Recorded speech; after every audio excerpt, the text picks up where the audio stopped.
So hi, we're going to take a look at the first two measures of Syrinx today, because in the recording that I made the other day, there are some things about the piece that I don't really care for. That is to say, how I played it, and I really do want to make it more in tune with how I think it should be played. So I'm going to have to learn this, and while I'm learning it, you can learn it with me. So the first thing that didn't really appeal to me is how I understood the metrum, the meter of the piece. Now, this piece is in 3/4 time, and as we all know, there's a certain hierarchy that a 3/4 time represents. So 1, 2, 3. 1, 2, 3. Let's say this together, okay? So are you ready? And 1, 2, 3. 1, 2, 3. Again. 1, 2, 3. 1, 2, 3. So you see what the feeling is, that the one, it's not excuse me, it's not deux, trois, sondern it's one. It's on the one, there's sort of like a rinforzando that takes place. Also, what do we know in 3/4 time? Of course, we know waltzes and we know minuets and stuff like that.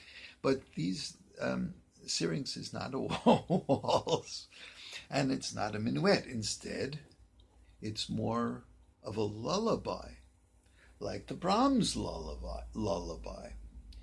And so the second measure with this apaggiatura in the lullaby, roses bedight, bedight.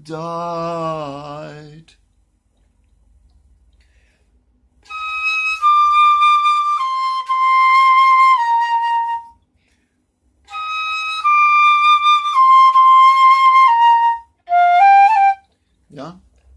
So it's a quarter note apaggiatura going to a half note consonant.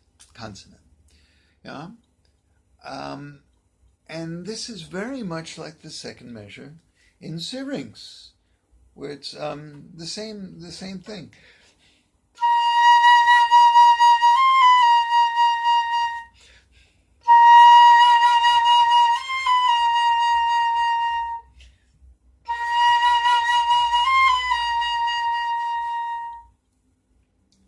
And like I said, I didn't like that on the recording, because I played yam, bdd, as if the second beat was the strong beat or whatever.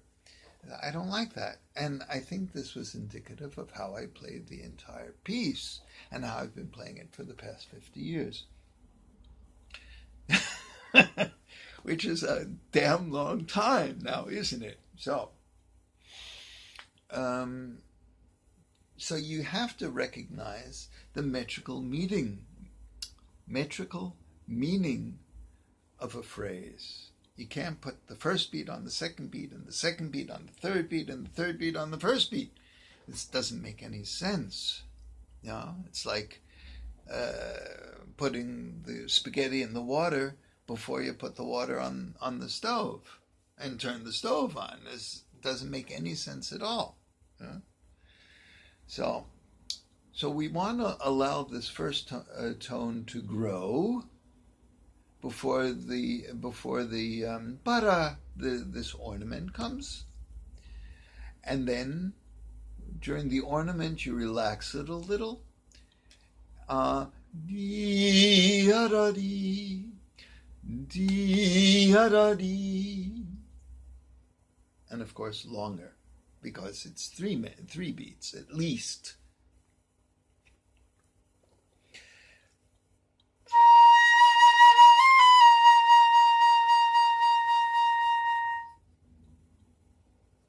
So that's really how I'd like it to go. So, if I would reduce that for you, it would sound like this.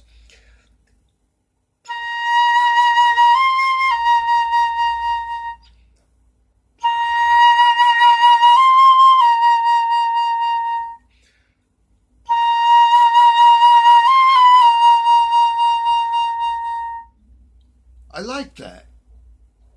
So that's how I'd like it to go when I play it. So, because it avoids impulses that don't belong in the measure and don't wake the kid who's trying to get to sleep. So, at the very beginning of the piece, there's this definition of the metrum that occurs also. So, basically speaking, now you're not going to like this because I've never seen this anywhere, but we have a chromatic scale going on and chromatic scale clusters. So, really, we have 4 eighth notes and 4 16th notes.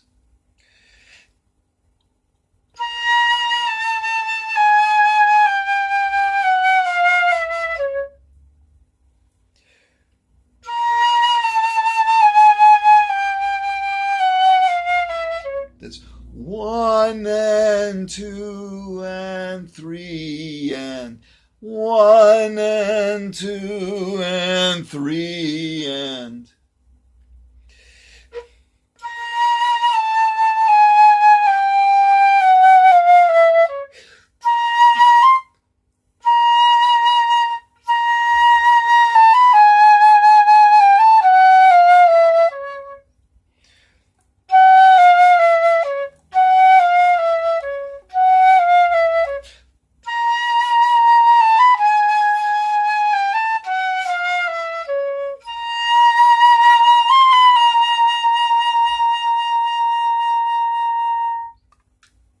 so that's with a much better tone, but that's how I'd love it to go.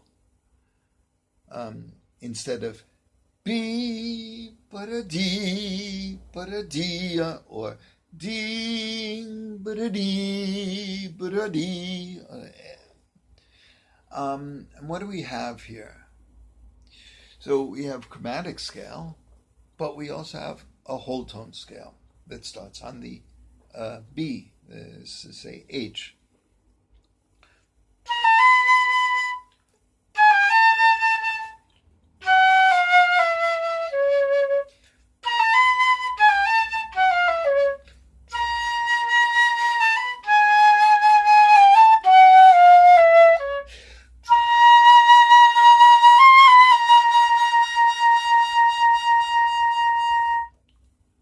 And that's the meaning.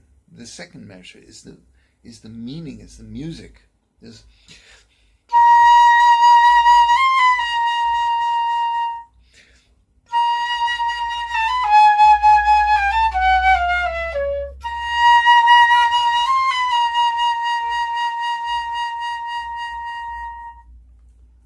Okay? So, now this chromatic element that comes back and forth in octaves and in different rhythms. At the end, we have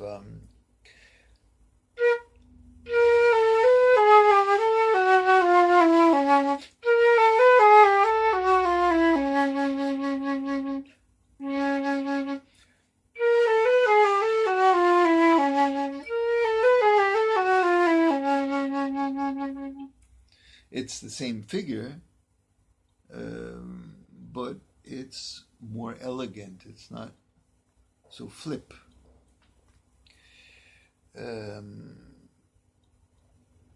And we also have the same figure, but instead of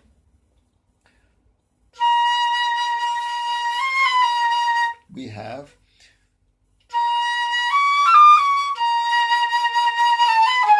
so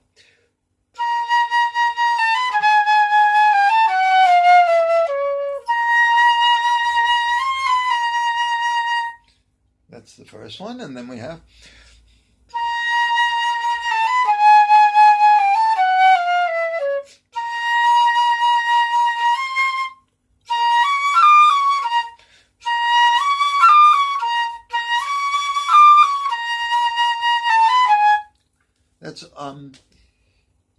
yeah, I don't want to say an augmentation of the first, but it's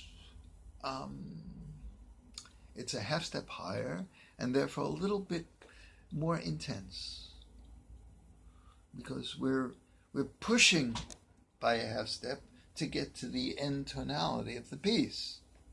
So, but this way of practicing it helps enormously.